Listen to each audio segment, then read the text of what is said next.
방금 읽으신 로마서 8장의 26절 30절까지의 말씀은 신앙생활을 하면서 저희가 너무나도 많이 읽고 은혜를 받는 말씀입니다. 오늘도 이 말씀 가운데 주님이 주시는 큰 은혜를 받는 성도님들 되시기를 간절히 소망합니다. 오늘 본문 말씀이 26절에서 30절까지는 성령님께서 성도의 연약함을 도와 하나님께 함께 간구하고 계시다는 사실과 애당초 하나님께서 세우신 성도는 하나님에 의해서 반드시 영화에 이르게 될 것이라는 사실을 기록하고 있습니다. 오늘 본문 로마서 8장 30절 말씀인데요, 저희가 한 번 더 같이 읽기 원합니다. 읽겠습니다. 시작. 또 미리 정하신 그들을 또한 부르시고 부르신 그들을 또한 의롭다 하시고 의롭다 하신 그들을 또한 영화롭게 하셨느니라. 아멘. 말씀은 우리가 선택한 것이 아닌 하나님께서 정하시고 부르셨다고 말씀하고 계십니다. 우리가 구원의 과정 가운데 성화의 길을 걷고 영화의 열매를 받는 것, 즉 구원을 받는 것이 오직 하나님께서 자녀된 우리들에게 태초부터 미리 정하시고 부르셨기에 가능한 것이라고 말씀하고 계시는 것입니다. 이를 로마서 8장 28절에서는 좀 더 분명히 말씀하고 계십니다. 우리가 알거니와 하나님을 사랑하는 자 곧 그의 뜻대로 부르심을 입은 자들에게는 모든 것이 협력하여 선을 이루느니라. 아멘. 여기서 질문을 하나 드리겠습니다. 성도님들은 하나님을 사랑하십니까? 다시 한번 여쭤볼게요. 하나님을 사랑하십니까? 그러시다면 여러분들은 하나님의 뜻대로 부르심을 입은 자들입니다. 아멘. 그런데 문제가 있습니다. 그것은 우리가 아무리 하나님의 은혜로 의롭다 칭함을 받고 구원받은 존재들이라고 하여도 여전히 죄 가운데 있으며 연약하다는 것입니다. 크고 작은 영적, 육적인 공격에 굳건히 서 있기보다는 무릎을 꿇고 넘어질 때가 많다는 것입니다. 때로는 내가 믿는 하나님이 항상 옳으신 분이신가? 라는 의문이 들 때도 있습니다. 분명 하나님을 사랑하는 우리들인데 하나님은 부르심을 입은 우리로 하여금 모든 것을 합력하여서 구원에 이르게 하신다고 약속하셨는데, 그럼에도 불구하고 그 약속이 우리의 삶을 통해서 드러나기에는 죄송합니다. 우리가 너무 연약한 존재들인 것 같습니다. 그렇게 생각하지 않으시나요? 제가 덩치는 크고 힘세 보이지만 어딜 가면 연약하다고 말을 자주 합니다. 실제로도 연약합니다. 하지만 여러분, 우리가 연약한 존재라고 하여서 너무 두려워할 필요는 없습니다. 왜냐하면 하나님은 자신을 사랑하는 자들, 자신이 선택한 자녀들이 연약할지라도 도우시는 분이시기 때문입니다. 그렇게 자신의 자녀들을 선하게 하신다는 그 약속을 반드시 이루시는 분이 하나님이시기 때문입니다. 그럼 하나님께서는 연약한 우리를 어떻게 도와주실까요? 먼저는 하나님께서 연약한 우리를 위해 성령님을 보내주십니다. 오늘 본문 로마서 8장 26절 말씀인데요, 로마서 8장 26절 말씀 함께 읽겠습니다. 시작. 이와 같이 성령도 우리의 연약함을 도우시나니 우리는 마땅히 기도할 바를 알지 못하나 오직 성령이 말할 수 없는 탄식으로 우리를 위하여 친히 간구하시느니라. 아멘. 성령도 우리의 연약함을 도우시나니, 말씀 중 도우시나니라는 이 말의 어원적인 의미는 손을 잡아준다라는 의미가 있습니다. 말씀이 말씀하는 연약함은 단순한 육신의 연약함만을 의미하진 않습니다. 본문성 연약함은 인간의 타락한 본성, 하나님의 뜻을 거스리려 하는 우리의 본성을 말하는 것이며, 또한 믿는다 말하지만 쉽게 꺾이는 믿음에 대한 우리의 의지를 말하는 것입니다. 이러한 우리 안의 연약함은 실제로 고난을 만나면 그것을 스스로 이기지 못하게 합니다. 그리고 이 연약함이 우리로 하여금 마땅히 기도할 바를 알지 못하게 합니다. 죄송한 말씀이지만 우리의 육신은 스스로 하나님께 기도할 능력을 바로 갖고 있지는 못한 것 같습니다. 오히려 기도하지 않고 어떤 것이든 스스로 해결하려 하는 것이 바로 사람의 본성입니다. 이 또한 교만한 모습과 연관되어 있을 것입니다. 그러하기에 우리가 성령님의 도움 없이 우리 안에 연약함만으로 기도한다면 우리는 도중에 넘어질 수밖에 없는 것입니다. 이러한 이유로 우리는 하나님께 기도하는 일에 있어서 반드시 성령님의 도움을 받아야 합니다. 오늘 말씀 로마서 8장 28절 말씀입니다. 마음을 살피시는 이가 성령의 생각을 아시나니 이는 성령이 하나님의 뜻대로 성도를 위하여 관구하심이니라. 아멘. 성령이 하나님의 뜻대로 성도를 위하여 간구하신다고 말씀하십니다. 물론 성령의 도움 없이는 기도할 수 있습니다. 하지만 성령이 없는 기도에는 능력이 없습니다. 성령의 도움이 없는 기도는 형식적인 것밖에 될 수 없으며 이러한 기도는 믿음이 없는 이방인이 하는 중언부언밖에 되지 않을 것입니다. 성령이 없이 하는 기도는 기도하는 것 자체만으로 만족하여서 육체의 정욕대로 구하는 기도가 될 것입니다.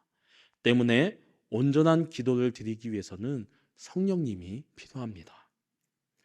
말씀을 준비하는 중에 예전에 말씀드렸던 예화가 생각나서 다시 한번 말씀드리려 합니다. 매달 한 번씩 형편이 어려운 분들이 교회를 찾아오십니다.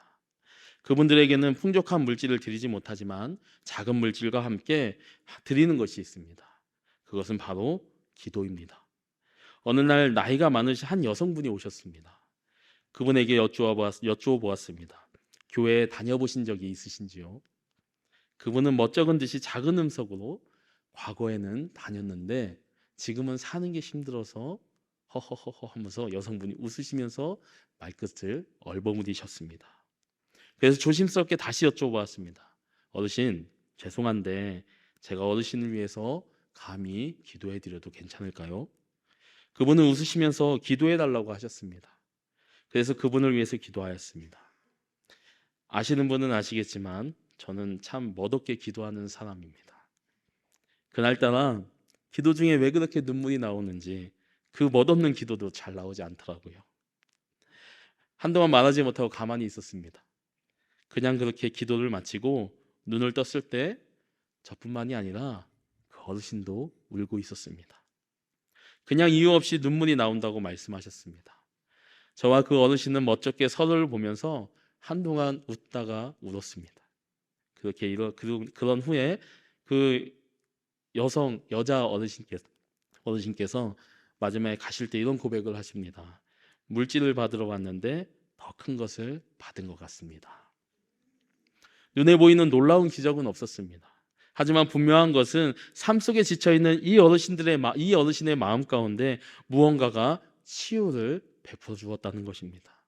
저는 아무것도 알지 못하는 그 허름한 여성분의 깊은 마음 가운데 스스로 할 수 없는 탄식을 성령님께서 임재하셔서 대신 하나님께 간구하여 주셨다고 믿음으로 고백합니다. 요한복음 16장 13절 말씀입니다. 그러나 진리의 성령이 오시면 그가 너희의 모든 진리 가운데로 인도하시리니 그가 스스로 말하지 않고 오직 들은 것을 말하며 장래의 일을 너희에게 알리시리라. 아멘. 이처럼 성령님은 우리가 인간으로 연약한 가운데 있다 하여도 죄가 아닌 진리 가운데로 인도하여 주십니다. 그리고 이러한 인도하심은 우리의 기도 가운데 더욱 강하게 드러나게 되어 있습니다. 사랑하는 성도 여러분, 성령님은 우리가 말할 수 없는 탄식까지 우리를 위해서 하나님께 친히 간구해 주시는 분이십니다. 성령님이 우리와 함께 하신다면 우리가 말하지 못하는 부분까지, 우리가 인지하지 못하는 부분까지, 우리의 연약하고 무너져 있는 부분까지 성령님은 하나님께 대신 간구하여 주시는 분이십니다. 그렇게 우리가 구원의 과정 가운데 무너지거나 쓰러지지 않게 도와주시는 분이 바로 성령님이십니다. 이 사실을 기억하시어 언제나 우리의 연약한 우리를 도우시는 성령님을 생각하시고 나아가 기도할 때마다 성령님을 구하심으로 연약한 우리의 것으로가 아닌 거룩한 하나님의 영이신 성령님의 간구함으로 기도하시는 저와 늘사랑의 모든 성도님들 되시기를 간절히 소망합니다. 아멘. 두 번째로, 하나님은 연약한 우리를 도우시기 위해서 예수님을 보내주셨습니다. 오늘 본문 말씀 로마서 8장 29절 말씀입니다. 함께 읽도록 하겠습니다. 시작. 하나님이 또한 그 아들의 형상을 본받게 하기 위하여 미리 정하셨으니 이는 그로 많은 형제 중에서 맏아들이 되게 하려 하심이라. 아멘. 하나님은 우리로 하여금 우리 안에 있는 연약함을 본받는 삶이 아닌 그 아들 예수 그리스도를 보내시어 그분을 본받게 하여 주셨습니다. 사실 그 아들을 본받기 위해서는 그분을 믿는 믿음이 필요합니다. 모두가 아시겠지만 그 믿음은 구원받기 위한 단 하나의 조건입니다. 그런데 우리는 여기서 생각해 봐야 할 것이 있습니다. 예수님께서 이 땅에 오시고 십자가에서 우리의 죄를 대속해 주셨습니다. 그리고 부활하시고 승천하셨고 다시 오시겠다는 약속을 우리에게 남겨주셨습니다. 그런데 이러한 일들이 일어남에 우리가 한 것은 무엇입니까? 아무리 생각해도 아무것도 없습니다. 오직 하나님께서 예수님을 보내셨고 그 아들은 자신의 아버지의 뜻을 이루시기 위해서 스스로 십자가를 지셨습니다. 우리가 한 것은 아무것도 없습니다. 그런데 그 예수님을 믿기만 하면 구원을 주신다고 말씀하십니다. 구원은 예수 그리스도를 통하여 우리에게 주시는 하나님의 값없는 선물입니다. 아멘이십니까? 아멘. 그런데 믿음으로 구원이라는 가장 큰 선물을 받았는데 왜 여전히 우리의 연약함은 우리의 삶 속에 드러나고 있는 것일까요? 주일 아침에 교회에 걸어오다 보면 한 번에 횡단보도를 만나게 됩니다. 횡단보도를 건널 때쯤이면 파란불이면 감사한데 항상 빨간불에 횡단보도를 이렇게 건너게 됩니다. 건너진 않고요. 앞에 서게 됩니다. 차도 없고 보는 사람도 없는데 그냥 건널까? 라는 생각을 많이 합니다. 아니면 파란불이 들어올 때까지 기다릴까? 사실 고민거리가 아닙니다. 당연히 파란불이 바뀔 때까지 기다려야 합니다. 근데 아주 사소한 것이지만 종종 저의 연약함에 지고 맙니다. 신호를 무시하고 보는 사람이 없다고 늦었다고 건널 때가 있습니다. 저의 부끄러운 허물을 말씀드리는 것은 하나님께서 우리를 의롭다 말씀하셨지만 우리가 진짜로 의로워진 것이 아니라는 것을 말씀드리기 위해서입니다.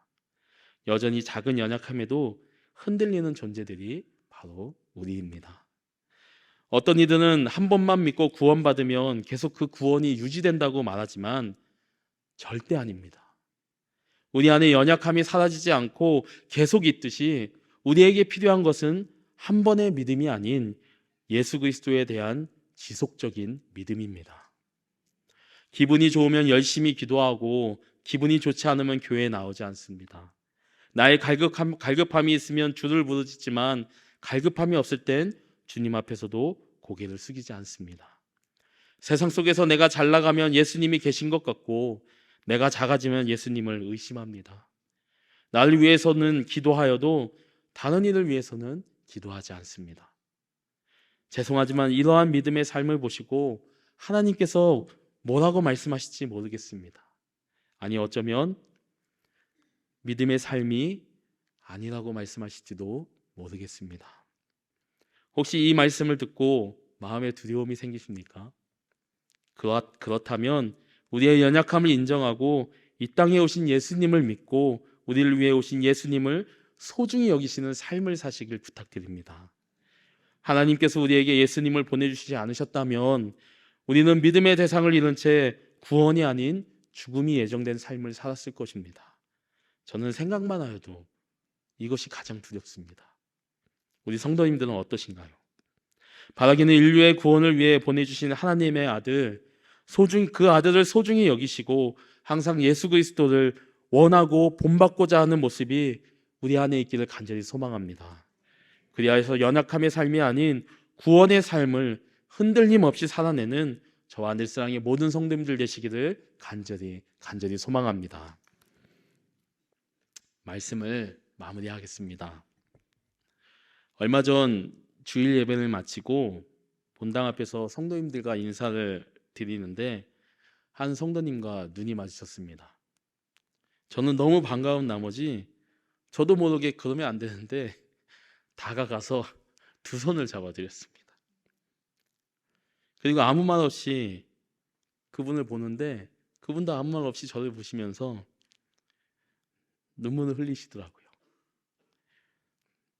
그 모습에 저도 눈물이 나와서 한동안 같이 사람 많은데 두 손을 잡고 마주보며 눈물을 흘렸습니다. 잠깐의 침묵을 깨고 그 집사님이 하신 첫 마디가 이거였어요. 목사님, 저 진짜 죽으려고 했어요. 근데 진짜 하나님의 은혜예요. 지금 저희 아이는 사랑의 학교에서 예배드리고 있고 저는 예배당에 있어요. 모두 아시겠지만 사랑의 학교는 장애인 예배 부서입니다. 그 집사님은 발달 장애를 가진 자녀를 둔 부모님이셨습니다. 장애가 있는 자녀가 사춘기가 시작되어서 장애의 정도가 감당할 수 없을 정도로 심해지니 그 어머님의 연약함이 드러난 것입니다. 그런 상황에서는 누구나 다 연약할 수밖에 없죠. 사실 그 어머님께서는 제가 섬기고 있는 마을에 속하여 계십니다. 너무 힘들어 하신다는 목자님과 부목자님들의 이야기를 듣고 모든 목장분들이 그분을 위한 기도 시간을 정하고 그 시간에 함께 기도하였습니다. 근데 저희만 기도했겠습니까? 아이가 속하여 있는 그 목장의 목자님들과 사랑의 학교의 부모님들이 함께 기도하였을 것입니다. 나아가 오늘 말씀과 같이 성령님도 그리고 예수님도 함께 기도하시고 함께 해주셨을 것입니다.